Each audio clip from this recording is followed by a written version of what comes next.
Hi, folks. Sitting in my truck in a Walmart parking lot right now in Durango, Colorado. Um, Last night I stayed at Mesa Verde National Park. There's a campground there. And I didn't figure I could get in. So I went on recreation.gov just for grins and looked. And I thought I found it.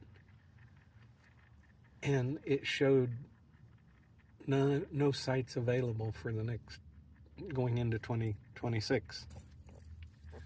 So I thought, okay, something's not working here correctly. I entered the park from the north, near Durango. And the first thing you come to is the visitor center, and the visitor center's pretty good. And you leave the visitor center, and then you drive on into the park, and that's where you encounter the gate. And I don't know what the fee is for going in. If you don't have an America the Beautiful pass, and you're going to any kind of national parks, you need one of those passes. And if you're I forget what age it is. I don't know if it's 62 or 65. I think it's 65. You get the senior version. You only have to buy it once, unless you lose it, of course. But that gets you free admission to pretty much any park you're going to go into, federal. And it usually helps with campsites. I went into the park, and you have to drive, quite a ways. I forget. I think the ranger at the gate said it really picks up about 45 minutes in. That you can get an audio tour on the website for this place. I started to listen to it, and I abandoned it. I don't do well with that sort of thing. I just rather explore. But in this park, you're pretty restricted on where you can go. And so you don't have to study maps or anything like that. You just start going, and they've got you routed around, so that it's pretty easy for you to find your way around.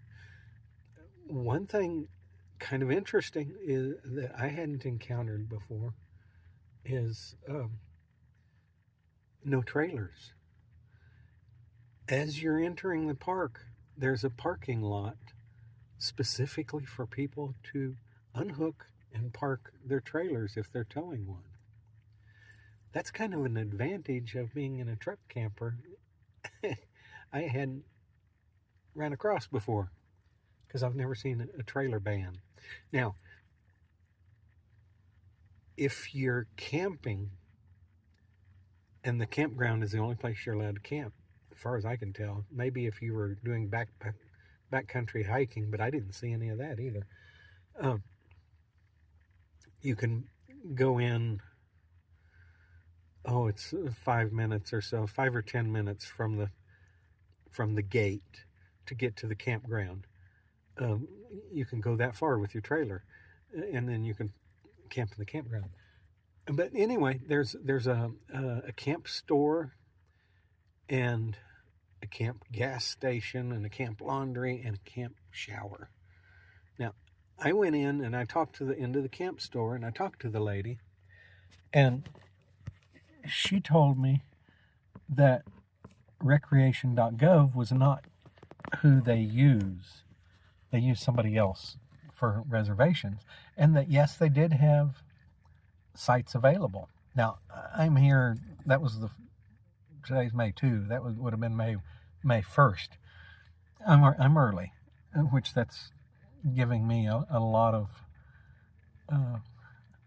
freedom to not make reservations, because there aren't that many people out doing this until the kids get out of school. Um, but I was able to get a site, a dry site. I could park my truck, and I had a water flush toilet, a short walk, 75 feet away, for under $20. And if you truck camp, you know that you can't. If you stop at a truck stop, that hot shower is going to be approaching $20. So I jumped on that. Last night was the first time I've had a step in and turn on the hot water and take a shower kind of shower since I left Virginia. And I did that first thing whenever I finished exploring the park. I did that first thing before going to my campsite for the night. And then this morning I got up and I took another shower. It was great. But I thought that was interesting about the no trailers.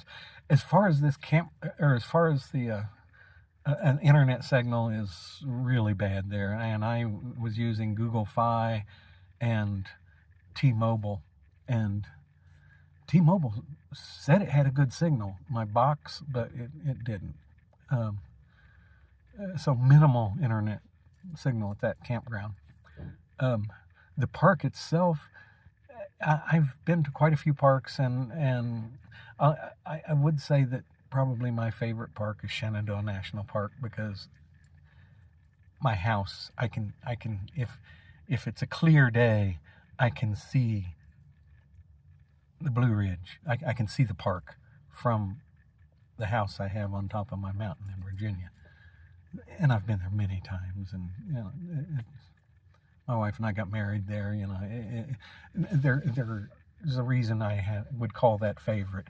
But if I didn't, this is one of the more interesting parks I've seen.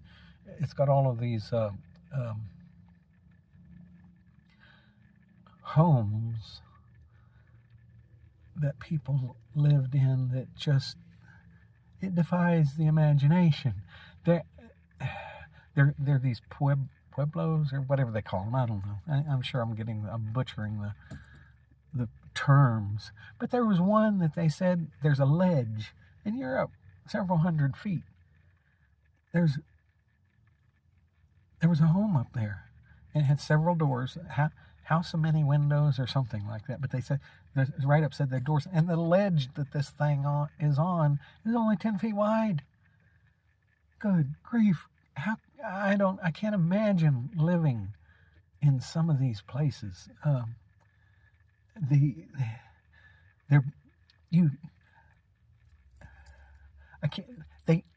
Did they crawl?